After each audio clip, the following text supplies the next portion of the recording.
CM Revanth Reddy ने दक्षिण मध्य railway के महाप्रबंधक अरुण कुमार जैन को कृष्णा रेलवे लाइन के विकास के लिए योजना बनाने का सुझाव दिया। अरुण कुमार जैन ने सचिवालय में मुख्यमंत्री रेवंत रेड्डी से मुलाकात की।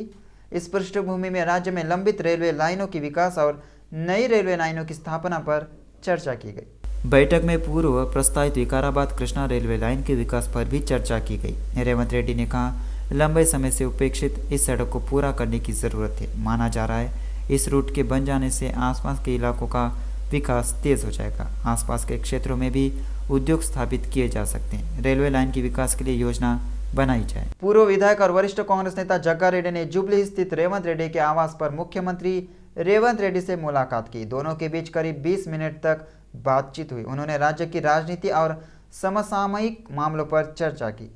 हाल ही में मुख्यमंत्री रेवंत रेड्डी ने टिप्पणी की कि एमएलसी उन नेताओं को दी जानी चाहिए जिन्होंने कांग्रेस पार्टी के लिए काम किया है। वहीं जल्द ही लोकसभा चुनाव भी आने वाले हैं। इस पृष्ठभूमि में दोनों नेताओं ने एमएलसी और लोकसभा सीटों से जुड़े मुद्दों पर चर्चा की। कांग्रेस पार्टी में बेहद अहम नेता रहे जग्गा रेड्डी पिछले विधानसभा चुनाव में हार गए थे। हालांकि जग्गा रेड्डी पार्टी द्वारा जनता से किए गए वादों को पूरा करने के लिए कड़ी मेहनत कर रहे हैं। वही पर्यटन और संस्कृति मंत्री जूपल्ली कृष्णा राव ने 13 से 15 जनवरी तक हैदराबाद में आयोजित होने वाले पतंग और अंतर्राष्ट्रीय मिठाई महोत्सव को सफल बनाने का आह्वान किया है। डॉक्टर BR विभिन्न देशों और राज्यों के कई प्रतिनिधियों और संबंधित मंत्री ने अंबेडकर के सचिवालय में मुलाकात की। उन्होंने कहा, पतंगबाज दूसरे देशों में विभिन्न पतंगों के साथ यहाँ आकर और उन्हें हमसे परिचित कराकर खुश होते हैं। सिकंदराबाद परेड ग्राउंड में होने वाली गली पटाला उत्सव की तैयारियों पर चर्चा की गई। अधिकारियों को देश विदेश से आने वाले मेहमानों को बिना किसी कमी के ठोस आतिथ्य सत्कार करने की सलाह दी गई है। वे तेलंगाना की संस्कृति और परंपराओं को प्रतिबिंबित करने के लिए ठोस व्यवस्था करना चाहते हैं। प्रतिनिधियों से भविष्य में इस समारोह का और अधिक गंभीरता से संचालित करने हेतु कोई सलाह सुझाव देने को कहा गया। बाद में मंत्री जूपल्ली ने सचिवालय मीडिया पॉइंट पर बात की। तेलंगाना राज्य की राजधानी हैदराबाद एक मिनी इंडिया है। ऐसा कहा जाता है कि देश के सभी राज्यों और क्षेत्रों से लोग इस महानगरीय शहर में बसे हैं। उन्होंने कहा कि हैदराबाद कई धर्मों का महीना बन गया है। उन्होंने कहा कि हैदराबाद की ब्रांड छवि को बढ़ाने के लिए अंतर्राष्ट्रीय पतंग और मिठाई महोत्सव का आयोजन किया जाएगा। अनुमान है कि करीब 15 लाख दर्शक आएंगे। पता चला है कि पतंग और मिठाई महोत्सव में 16 देशों के पतंग खिलाड़ियों के साथ साथ विभिन्न राज्यों के पतंग खिलाड़ी भाग लेंगे। उन्होंने कहा कि विभिन्न प्रकार और रंगों की पतंगें उड़ाई जाएंगी।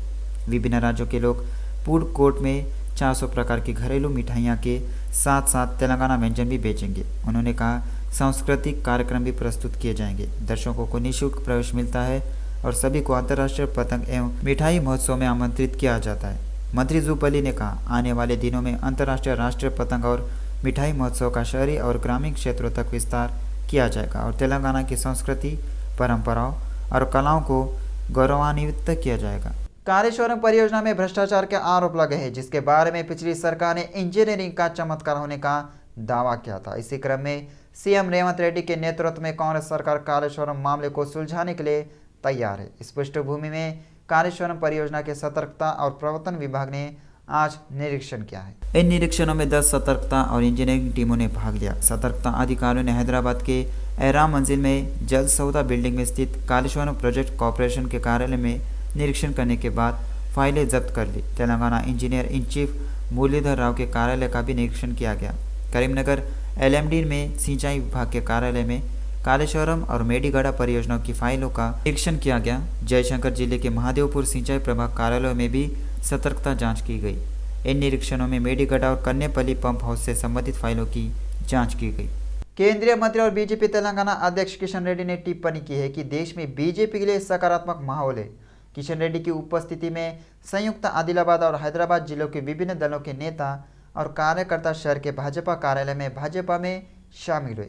किशन रेड्डी ने उन्हें भगवा गमछा ओढ़ाकर पार्टी में आमंत्रित किया। देश में प्रधानमंत्री नरेंद्र मोदी का कोई मुकाबला नहीं है। तीसरी बार मोदी सरकार आना तय है।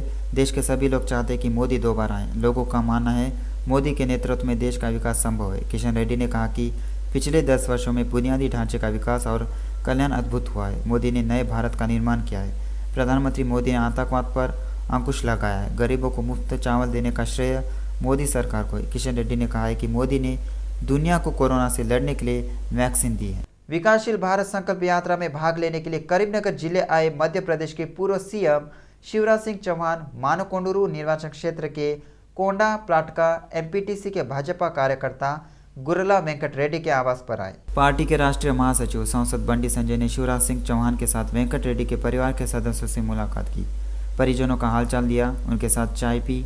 करीमनगर के विशेष सर्वपिंडी व्यंजन को शिवराज सिंह चौहान ने बंडी संजय के साथ पकाया था। सर्वपिंडी की बहुत अच्छी प्रशंसा की गई। इसके बाद उन्होंने परिवार के सदस्यों के साथ तस्वीरें ली। बड़ी संख्या में लोग और कार्यकर्ता एकत्र होकर शिवराज सिंह चौहान के आगमन पर जश्न मनाते हुए बीजेपी जिंदाबाद, नरेंद्र मोदी, किशन रेड्डी और बंडी संजय का नेतृत्व फले फूले के नारे लगाए। All India council for technical education के वाइस चेयरमैन अभय जेरे ने कहा, all India council for technical education द्वारा दी जाने वाली कोर्सेज की अनुमति 3 साल बढ़ा दी गई है। ओयू टैगोर सभागार में अखिल भारतीय तकनीकी शिक्षा परिषद के तत्वाधान में एक कार्यशाला का आयोजन किया गया। इस कार्यशाला में तेलंगाना राज्य शिक्षा विभाग के सचिव बुर्रा वेंकटेश, उच्च शिक्षा परिषद के अध्यक्ष लिम्मद्री, अधिकारियों और विभिन्न कॉलेजों के शिक्षकों ने भाग लिया।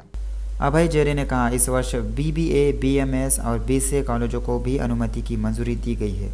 अगर इन कॉलेजों की सभी अनुमतियों के नियम के एक जैसे हैं तो उन पर भी यही बात लागू होती है। तेलंगाना राज्य के शिक्षा सचिव बुर्रा वेंकटेश ने कहा, AICTI अनुमोदन में आने वाली कठिनाइयों को दूर करने के लिए इस कार्यशाला का आयोजन किया गया था। उन्होंने कहा, स्टॉक होल्डरों के लिए इतनी बड़ी कार्यशाला की बजाय प्रत्येक जिला केंद्र पर 40-50 से अधिक लोगों की मौजूदगी में आयोजित की जानी चाहिए तो उनकी समस्याओं को जानने में आसानी होगी। अयोध्या श्री राम जन्मभूमि प्रथम पूजिता अक्षत स्वागत समारोह के तहत गड्डी अनारम मंडल में कार्यक्रम आयोजित किया गया। कमलानगर कॉलोनी की महिलाएं अपने हिंदू रिश्तेदारों से स्वामी की अक्षत लेकर अपनी कॉलोनी में ले जा रही थी। अगली कॉलोनी में श्री राम जन्मभूमि तीर्थ क्षेत्र पूजित अक्षत प्रत्येक घर में दिए जाते हैं। कॉलोनी में किराए के हिस्से के मकान मालिकों ने थाली में कुछ अक्षत लिए और उनके स्वागत के लिए अयोध्या प्रथम पूजित अक्षत दिए। फिल्म की नायिका अनन्या ने कहा कि फ़ोन रोज़मर्रा की ज़रूरतों का हिस्सा बन गया है।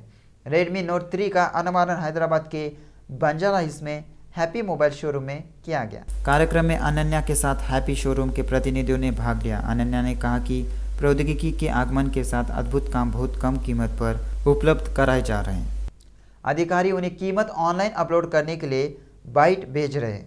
कुतुबुल्लापुर के नगर पालिका अधिकारी सार्वजनिक प्रशासन लागत की न्यूनतम सुरक्षा के बिना कार्य कर रहे हैं। भले ही सरकारी कार्यालयों में डेटा एंट्री इंजीनियरिंग के छात्रों को ऑनलाइन अपलोड करने की सुविधा प्रदान की जाती है, लेकिन लोग इस बात से नाराज हैं। कीमतें न्यूनतम सुरक्षा के बिना भेजी जाती है। जब नगर निगम के अधिकारियों से स्पष्टीकरण मांगा गया तो अधिकारी बिना जवाबदेही बात टालने की कोशिश कर रहे हैं। TSPSC अभ्यर्थियों ने कहा कि पिछली सरकार की लापरवाही के कारण बेरोजगार युवाओं के साथ बहुत बड़ा अन्याय हुआ है।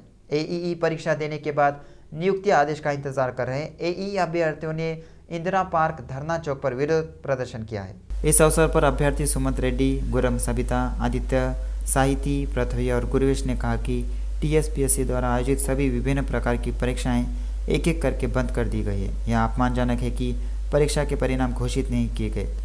राज्यपाल और मुख्यमंत्री रेवंत रेड्डी ने कहा, TSPSC नए बोर्ड की नियुक्ति से जुड़ा है और राज्यपाल और मुख्यमंत्री रेवंत रेड्डी ने इस पर विशेष ध्यान दिया है और कहा है कि जल्द ही नए TSPSC बोर्ड की नियुक्ति की जाए और न्याय किया जाए। उन्होंने प्राचार्य आरक्षण मुद्दे को जल्द से जल्द सुलझाने और AEE अभ्यर्थियों को न्याय देने की भी अपील की। कांग्रेस सरकार ने चुनाव के दौरान 2 लाख नौकरियां भरने का वादा किया था और वे पूर्व आरक्षण के मुद्दों को बिना किसी अदालती मामले के हल करना चाहते हैं और एक अधिसूचना देना चाहते हैं। छात्रों की मांग है सरकार बेरोजगारों को ध्यान में रखते हुए सही फैसला ले। उस्मानिया यूनिवर्सिटी के बिजनेस मैनेजमेंट विभाग ने फ्रेशर्स डे एस्पारांजा कार्यक्रम का आयोजन किया। कार्यक्रम में MBA regular, MBA technology management, MBA tourism और ट्रैवल मैनेजमेंट पाठ्यक्रमों के छात्र बड़ी संख्या में शामिल हुए। कार्यक्रम में मुख्य अतिथि के रूप में राउंड टेबल इंटरनेशनल के अध्यक्ष पंकज गुप्ता शामिल हुए। इस अवसर पर बोलते हुए कॉलेज के प्राचार्य प्रोफेसर श्रीरामुलु ने छात्रों को वर्तमान प्रतिस्पर्धी दुनिया में सभी प्रकार के कौशल विकसित करने की सलाह दी। माना जा रहा है कि रोजगार के अवसर बेहतर होंगे। उन्होंने कहा कि उन्हें नई उपलब्ध तकनीक के प्रति सतर्क रहना चाहिए। यूरोलॉजी और नेफ्रोलॉजी विभाग में भारत के सबसे बड़े एकल विशेष अस्पताल Asian institute of nephrology and urology ने एक और उपलब्धि हासिल की है। इसने घोषणा की कि इसने यूरोलॉजी, यूरो, ऑन्कोलॉजी और नेफ्रोलॉजी विभागों में 1000 रोबोटिक सर्जरी सफलतापूर्वक कर ली है। AINU में रोबोटिक सर्जरी अत्याधुनिक रोबोटिक सहायता प्राप्त सर्जिकल सिस्टम के साथ उच्च कुशल सर्जनों की विशेषज्ञता को जोड़ती है। यह दृष्टिकोण सर्जरी के दौरान अधिक सटीकता, निपुणता और दृश्यता की अनुमति देता है। अंततः बेहतर नैदानिक परिणाम रोगियों को कम पश्चात जटिलताओं, कम रक्त हानि और तेजी से वसूली का अनुभव करने की अनुमति देता है। यह robotic surgery kidney cancer, prostate cancer, मूत्राशय कैंसर और पुनर्निर्माण मूत्र विज्ञान के उपचार में की गई है।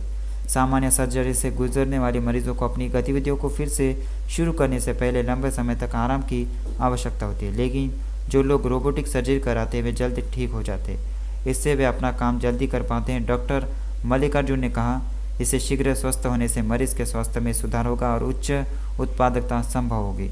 उस्मानिया यूनिवर्सिटी पुलिस ने एक ऐसे शख्स को गिरफ्तार किया है जो एक हफ्ते पहले उस्मानिया यूनिवर्सिटी लेडीज हॉस्टल में घुसकर छात्रों को आतंकित कर भाग गया था।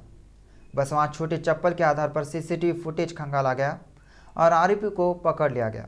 उस्मानिया विश्वविद्यालय पुलिस स्टेशन में आयोजित एक संवाददाता सम्मेलन में ACP सैयदा ने CI पारुपल्ली अंजनेलो और SSI काशी के साथ विवरण का खुलासा किया। इस मौके पर उन्होंने कहा कि जंगा राजू ने पहले OU हॉस्टल में काम करना बंद कर दिया था और VC लॉज बस्ती में रह रहा था। इस क्रम में वह बुरी आदतों का भी आदी हो गया। इस महीने की 1 तारीख को आधी रात को महिला छात्रावास की दीवार पर चढ़ गया और सुरक्षा कर्मियों के आने पर छात्रावास के अंदर कूद गया। उसने हॉस्टल में छात्राओं के साथ दुर्व्यवहार किया और वहां से भाग गया। छात्रों ने यह आरोप लगाते हुए आंदोलन शुरू कर दिया है कि सुबह सुबह उन्हें हॉस्टल में असुरक्षित छोड़ दिया गया और हमलावर दीवार फांद गए और दुर्व्यवहार किया। उन्होंने सुरक्षा की मांग की। इस पृष्ठभूमि में पुलिस ने इसे गंभीरता से लिया और 1 सप्ताह के भीतर मामले को सुलझा लिया। इस मौके पर छात्रों ने पुलिस को धन्यवाद दिया। युवाओं को टारगेट कर आसानी से पैसा कमाने वाला राजस्थान का गिरोह कारों में गांजा ले जा रहा था और बोयिनपल्ली पुलिस के हत्थे चढ़ गया। North zone task force police Boinpally police ने संयुक्त छापेमारी किया और एक गांजा गिरोह को पकड़ा। मुख्यमंत्री रेवंत रेड्डी ने सुझाव दिया है, तेलंगाना के युवाओं को आधुनिक तकनीकी प्रदान की जानी चाहिए ताकि वे दुनिया के साथ प्रतिस्पर्धा कर सके। राज्य के युवाओं को आधुनिक तकनीक का प्रशिक्षण देकर नौकरी और रोजगार के अवसर प्रदान करने के लिए मुख्यमंत्री रेवंत रेड्डी ने देश की अग्रणी कंपनी टाटा टेक्नोलॉजीज लिमिटेड के प्रतिनिधियों के साथ बैठक की।